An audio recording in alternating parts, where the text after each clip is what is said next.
चेहरे पे ना लाइट नहीं पड़ रही, थोड़ा कैप ऊपर को हो जाना हल्की सी तो चेहरा तो ये वो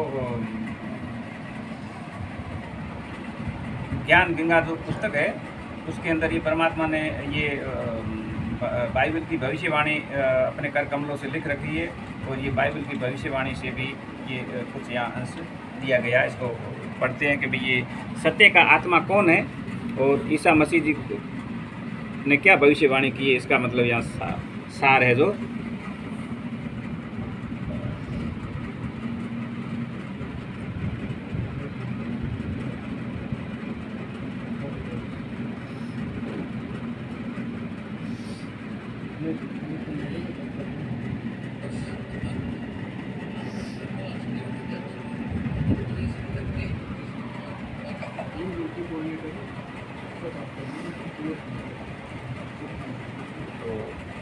ये बाइबल का अध्याय 16 की वाणी नंबर 7 से 15 तक है। इसको पढ़ते हैं। तो भी मैं तुमसे सच कहता हूँ कि मेरा जाना तुम्हारे लिए अच्छा है। यानी यहाँ जब आज से वो ईसा मसीह जब आए थे उस समय अपने जो अनुयायी थे उनको कह रहे हैं कि मैं तुमसे सच कहता हूँ कि मेरा जाना तुम्हारे लिए अच्छा है, क्योंकि यदि मैं न जाऊँ तो वह सहायक तुम्हारे पास न आएगा, परंतु यदि मैं जाऊँगा तो उसे मैं तुम्हारे पास भेज दूंगा। अब ये ईसा मसीह जी वाली आत्मा है जो ये मिनी सतलोक से आई थी उस समय। भाई हमारे इस काल लोक के अंदर कभी कभी ये मानव समाज के अंदर जब पाप या ऐसे कोई मतलब ये भ्रांतियाँ जब अधिक फैल जाती हैं, मानव समाज के अलग अलग मतलब टुकड़ों में जब बढ़ जाता है और कोई दुविधाएँ कोई होता है, इसमें कोई न कोई पुण्य आत्माएँ परमात्मा यहाँ भेजते हैं और उसको वापस थोड़ा मार्ग को मतलब सही ढंग से करने के लिए। इस प्रकार ये जो नेक आत्मा ईसा मसीह जी आए थे वो ये परमात्मा की मिनी सतलोक से आई थी आत्मा ये, और यही आत्मा संत रामपाल जी महाराज वाली आत्मा है। और क्योंकि यदि मैं न जाऊं तो वह सहायक तुम्हारे पास न आएगा। अब सहायक का इस संत भाषा के अंदर सहायक का मतलब होता है गवाह। अब ये गवाह का मतलब क्या है, जिसमें ईसा मसीह जी आए थे तो वो अपने आप को मतलब परमात्मा का पुत्र कहते थे कि मैं ये परमात्मा की ओर से संदेश लेके आया हूँ। और जो उसमें की जो मतलब ईसा मसीह जी जो मानव समाज के हित में जो बताना चाहते थे कि भी मैं परमात्मा का वो भेजा हुआ पुत्र हूँ और ये मानव समाज में अपनी बात रखें। तो ये मतलब वहाँ उस समय जितने भी ये धर्मगुरु थे या ये मानव समाज था, तो इस बात को उन्होंने स्वीकार नहीं किया और इस नेक आत्मा को क्रश करवा दिया। क्रश क्यों करवा दिया कि उनका कोई गवाह नहीं था, उनकी कोई पहचान नहीं कर पाया, मानव समाज कर पाया, ना वो धर्मगुरु थे उस समय के, उन्होंने नहीं किया। तो ईसा मसीह जी ने किया कि भी अगली बार जब मैं आगे आऊँगा, ये बात मतलब बाइबल में लिखी हुई है और आज भी ईसाई धर्म को जो मानने वाले हैं उनको आज भी आस बनी हुई है कि वो ईसा मसीह जी आएंगे। तो यहाँ साफ उन्होंने स्पष्ट किया है कि भाई जब मैं आगे इस पृथ्वी पर वापस पुनः आऊँगा तो सहायक तुम्हारे पास में भेजूँगा। यानी गवाह है वो साथ में मतलब परमात्मा से मैं जाके अर्ज करूँगा कि भी इस तरह वहाँ का जो मृत्यु लोग है, वहाँ के जो मानव समाज है, उनको ये इतना मतलब नहीं होता है विवेक कि वो पहचान पाए। इसके लिए पहचान के लिए एक सहायक या गवाह के रूप में आप भेजना, ये मैं प्रार्थना परमात्मा से करूँगा, ये ईसा मसीह जी ने बोला था। परंतु यदि मैं जाऊंगा तो उसे तुम्हारे पास अवश्य भेज दूंगा। यानी उसने कहा कि मैं अब यहाँ से मेरा जाना ठीक है, मैं जाऊंगा तो तुम्हारा वो जो सहायक है ये मानव समाज के हित में जो ये गवाह के रूप में काम करेगा वो आ सकता है और वह आकर संसार को पाप और धार्मिक और न्याय के विषय में निरुत्तर करेगा। और यहाँ बता दिया कि वह आकर संसार को पाप और धार्मिकता और न्याय के विषय में निरुत्तर करेगा। अब यहाँ इनका अलग अलग विश्लेषण दिया है कि पाप के विषय में इसलिए कि मुझ पर विश्वास नहीं करते। तो पाप का उन्होंने मतलब भाव ये बताया, अभिप्राय कि ये मानव समाज है। मैंने कहा कि मैं परमात्मा का पुत्र हूँ और ये परमात्मा का संदेश आपके पास लेके आया हूँ, लेकिन ये लोगों ने विश्वास नहीं किया। इसलिए ये पाप का मतलब भाव ये बताया है। और फिर बताया है और धार्मिकता के विषय में इसलिए कि मैं पिता के पास जाता हूँ, यानी यहाँ से वो मिनी सतलोक में परमात्मा कबीर जी के पास में जाने की बात यहाँ ईसा मसीह जी कर रहे हैं। और धार्मिकता के विषय में इसलिए कि मैं पिता के पास जाता हूँ तो तुम मुझे फिर न देखोगे। न्याय के विषय में इसलिए कि संसार का सरदार दोषी ठहराया गया, यानी अगर ये वापस जो आज मैंने बोला है ये वापस पुनः दर्शित नहीं होगा तो फिर परमात्मा नाम की कोई चीज़ नहीं रहेगी। संसार का सरदार मतलब जो परमात्मा है वो मतलब दोषी हो जाएगा। इसलिए मेरा जाना यहाँ से ठीक है। और मुझे तुमसे और भी बहुत सी बातें कहनी है परंतु अभी तुम उन्हें नहीं सहन कर सकते। यहाँ पर अपने अनुयायी को ईसा मसीह जी ने कहा कि मुझे तुमसे और भी बातें करनी है परंतु अभी तुम उन्हें सहन नहीं कर सकते। अब और बातें ईसा मसीह यहाँ क्या बता रहे हैं कि यही आत्मा है। तो अब जैसे और बातें की समझ में ये इनका कहने का भाव ईसा जी का यही है कि मेरा जो यहाँ पृथ्वी पर अनेक रूपों में हम आए हैं, जैसे रामचंद्र जी के रूप में आए हैं, कृष्ण जी भगवान के रूप में आए हैं, और भी अनेकों रूप है विष्णु भगवान वाले। ये आत्मा तो वही है। तो अगर मैं ये सारी बातें अगर तुम्हें सुनाने लग जाऊँ तो अभी मेरा यहीं का यहीं कत्ल हो जाए। तो ये बातें कड़वी है, अभी नहीं मान सकते आप, क्योंकि अब मैं आज तो वो ईसाई रूप में मतलब आत्मा अपना दिखा रहे हैं। और इसी आत्मा का अगर वो राम के रूप में या कृष्ण जी रूप में अगर अपना पहचान करा दे या उसके बारे में बात करें तो और लोग विरोध करने लग जाएंगे। इसलिए इन्होंने यहाँ बताया है कि और तुम मुझे फिर न देखोगे। न्याय के विषय में इसलिए कि संसार का सरदार दोषी ठहराया गया है। मुझे तुमसे और भी बहुत सी बातें करनी है परंतु अभी तुम उन्हें सहन नहीं कर सकते, क्योंकि अगर मैं वैसी बातें मेरी पहचान हो तो मैं करा दूँ पिछले पूर्व जन्मों के तो ये तुम सहन नहीं कर पाओगे। और परंतु जब वह अर्थात सत्य का आत्मा आएगा, यानी जब वह यानी वो सत्य का आत्मा, सत्य मतलब परमात्मा, कबीर साहब का आत्मा यानी वो काकभूषण वाली आत्मा, यानी जिसको उस मिनी सतलोक में जब परमात्मा जब काकभूषण को मिले थे और उनको जब वो ये सार नाम और वस्तु जब दिया, भाई परमात्मा की आत्मा कौन है? जिसको सार नाम प्राप्त हो गया और वस्तु परमात्मा ने दे दी, वो परमात्मा का बचा हो गया। तो जब तक सार नाम प्राप्त नहीं होता और वस्तु परमात्मा नहीं देते हैं तब तक तो वो सतनाम तक की जो शक्ति है वो तो काल के लोक तक ही मतलब आत्मा रहती है। वो परमात्मा का वो बचा, परमात्मा के बच्चे का मतलब ये कि जो काल के लोक से निकल कर वो जो परमात्मा के जो मिनी सतलोक है वहाँ चली जाती है, वो परमात्मा की संतान कहलाती है। तो वो सत्य का आत्मा आएगा तो तुम्हें ये सब सत्य का मार्ग बताएगा।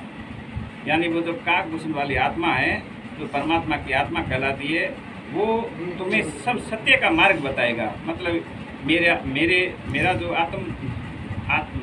हम कब आए हैं और हमारा जो ये सारी जो ये चरित्र है ये सब वो बताएगा, क्योंकि वह अपनी ओर से न कहेगा परंतु जो कुछ सुनेगा वही कहेगा और आने वाली बातें तुम्हें बताएगा।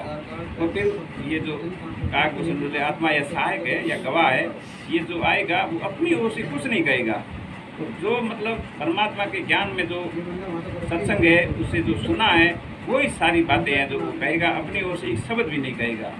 तो सुनेगा वही कहेगा और आने वाली बातें तुम्हें बताएगा। मतलब आने वाली बातें मतलब क्या कि जैसे ये आत्मा है ईसा मसीह वाली, तो मतलब ये कब आई, कौन कौन आत्मा के रूप में आई है, तो ये सारा है जो वो ज्ञान है। तो वो जब वो सत्य का आत्मा यानी वो सहायक है, वो गवाह है, काकभूषण वाली आत्मा जब आएगी जब ये सारा ज्ञान कराएगा, वह मेरी महिमा करेगा।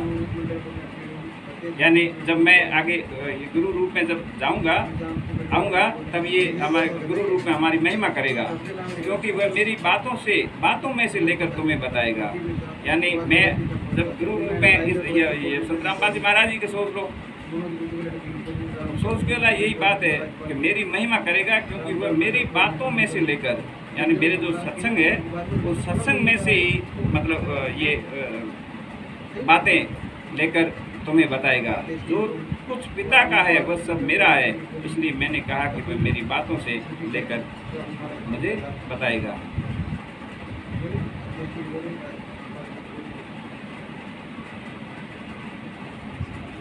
अध्याय 15 वाणी नंबर 26। परंतु जब वह सहायक आएगा जिससे मैं तुम्हारे पास पिता की ओर भेजूंगा, यानी जब वह सहायक या वो गवाह जब आएगा जिससे मैं तुम्हारे पिता की ओर से भेजूंगा, यानी वो परमात्मा है जो उसको भेजेगा, अर्थात सत्य का आत्मा जो पिता की ओर से निकला है, तो वह मेरी गवाही देगा। अगर वो सत्य का आत्मा यानी परमात्मा की जो आत्मा है, काककुसुम वाली आत्मा, वो पिता की ओर से यानी परमात्मा उनको पृथ्वी पर भेजेगा और वो मेरी गवाही देगा कि मैं कौन हूँ। ठीक है ना? तो ये बात है। और इसके बाद ये इसी भविष्यवाणी को सतरामपाल जी महाराज ने अपने ज्ञान गंगा पुस्तक में ये बताया है। पेज नंबर क्या ज्ञान गंगा में? ये दिया इस प्रकार युग परिवर्तन की भविष्यवाणी ईसाइयों की पवित्र धार्मिक पुस्तक बाइबल भी स्पष्ट शब्दों में कहती है। पवित्र आत्मा यीशु ने सेंट जोहन के 15 और 26 एक 16 और 7 से 15 में एक सहायक भेजने की भविष्यवाणी की है। ये ईसा मसीह जी ने भविष्यवाणी की और संत रामपाल जी महाराज ने अपने ज्ञान गंगा पुस्तक में कर कमलों से मतलब लिखी है। पेज नंबर उसका ज्ञान गंगा अमृत का ये ज्ञान गंगा पुस्तक के पेज नंबर 151 पर, हाँ 51 पर ईसा मसीह जी की भविष्यवाणी नीचे पढ़े। अब यहाँ तो एक तरफ तो ये रामचंद्र जी भगवान रामचंद्र जी भगत जी कह रहे हैं कि भाई ज्ञान गंगा पुस्तक जो है वो फर्जी है, परमात्मा ने मतलब परमात्मा की नहीं है। और यहाँ प्रमाण दे रहे हैं कि भी ज्ञान गंगा जो पुस्तक है कि पेज नंबर 131 पर ईसा मसीह की भविष्यवाणी को बताकर और ये साबित करना चाहते हैं कि ये ज्ञान गंगा पुस्तक है जो परमात्मा द्वारा मतलब सही है। तो आगे लिखते हैं कि बाइबल की भविष्यवाणी के अनुसार, बाइबल की भविष्यवाणी के अनुसार यह सहायक 20वीं सदी के अंत से पहले पहले यह उत्पन्न नहीं हुआ, तो बाइबल की भविष्यवाणी स्वयं असत्य प्रमाणित हो जाएगी। अब ये चल रहा है 21वीं सदी से, तो 20वीं सदी है मतलब 2000 से पहले पहले। जैसे अब ये दास है तो इस दास का भी जन्म है 1969-70, तो ये 20वीं सदी से पहले की बात है। तो ये 20वीं सदी से पहले पहले अगर जन्म नहीं होता है तो ये बाइबल की सारी भविष्यवाणी है जो ये असत्य साबित हो जाएगी। ये स्वयं संत रामपाल जी महाराज स्वयं लिख रहे हैं, क्योंकि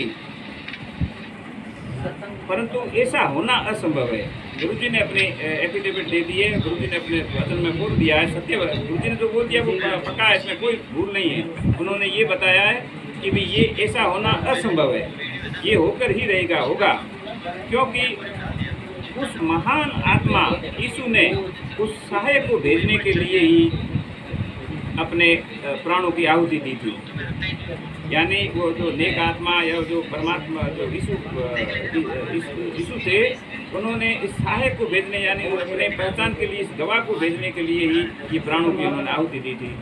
ये तथ्य सेंट जोहन के 16:7 से स्पष्ट प्रमाणित होता है। तो भी मैं तुमसे सच कहता हूँ कि मेरा जाना तुम्हारे लिए अच्छा है, क्योंकि यदि मैं न जाऊँ तो वो सहायक तुम्हारे पास न आएगा, परंतु यदि मैं जाऊँगा तो उसे तुम्हारे पास भेज दूँगा।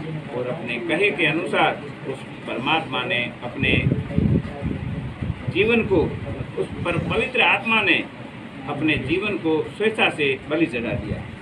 तो इस भविष्यवाणी के माध्यम से संत रामपाल जी महाराज ये बताना चाहते हैं कि इस आत्मा की पहचान के लिए वो गवाह के रूप में जो सत्य आत्मा या काककुसुम वाली जो आत्मा है, वो सहायक के रूप में कहो या गवाह कहो, वो अवश्य आएगी, क्योंकि उसी आत्मा को गवाह के रूप में या पृथ्वी पर लाने के लिए उस महान आत्मा जो पवित्र आत्मा थी ईसा मसीह कृष्ण ने ये बलिदान दिया था और ये कार्य होके रहा। ये संत रामपाल जी महाराज ने अपने कर कमलों से लिखा है एफिडेविट कि भाई ये नहीं होगा, ऐसा असंभव है, तो फिर इस बात को मानने में क्या हर्ज है।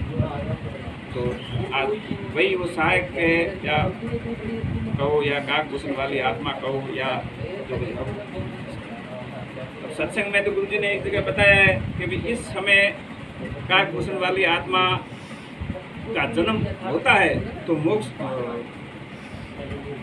हो सके था, इसे बोला है। तो यहाँ वही बात, इस बात को गुरु जी ने मतलब पूरा अपना एफिडेविट दे दिया है कि भी ऐसा होना असंभव है, यानी ये जन्म हुआ ही हुआ है। तो ये अध्यात्म मार्ग है, इसको तो हर जगह अलग अलग मतलब विवेक से समझना होता है। एक जगह गुरु जी ने ये पूरा का पूरा बता दिया है यहाँ कि भी ये कार्य होगा ही होगा। तो वहाँ तो ये बात तो नहीं होता कि भी जन्म होगा नहीं, वहाँ तो गुरु जी ने सिर्फ इतना ही बताया कि भी जन्म अगर इस समय होता है तो ये मोक्ष हो सकता है, क्योंकि स्वयं मतलब परमात्म स्वरूप के रूप में ये आत्मा आई हुई है, और उनके परमात्म के रूप में वो पहचान करके वो अपना मोक्ष करवा सकता है ये आत्मा। तो गुरु जी ने तो ये बताया, लेकिन रामचंद्र जी भगत जी है जो अपना अर्पण करके भक्त समाज को भी भ्रमित कर रहे हैं और स्वयं भी भ्रमित हो रहे हैं। सत्सा है। सच है।